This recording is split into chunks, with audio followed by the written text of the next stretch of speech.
అరాచకుడైనటువంటి రాచమల్లు ప్రసాద్ రెడ్డి వల్ల కేసులు కానీ ధైర్యంగా ఎదుర్కొని పోలీసుల వేధింపులు అలాగే వైఎస్ఆర్ కాంగ్రెస్ పార్టీ నాయకుల వేధింపుల్ని తట్టుకొని ధైర్యంగా నిలబడినటువంటి తెలుగుదేశం పార్టీ నాయకులకు కార్యకర్తలకి పార్టీ పదవుల్లో అలాగే నామినేటెడ్ పదవుల్లో సమితి స్థానం కల్పించాలనడం జరిగింది.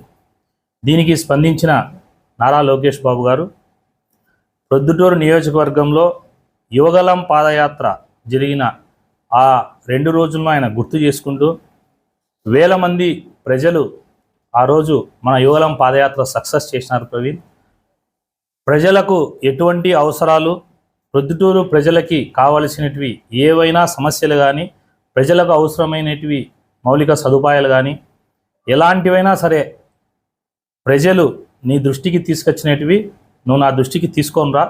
ప్రొద్దుటూరు నియోజకవర్గం అంటే నాకు ప్రత్యేకమైన అభిమానం ఉంది.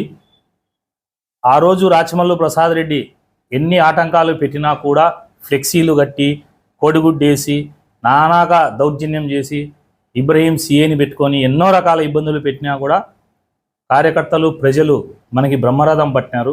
వారి రుణం మనం తీర్చుకోవాలని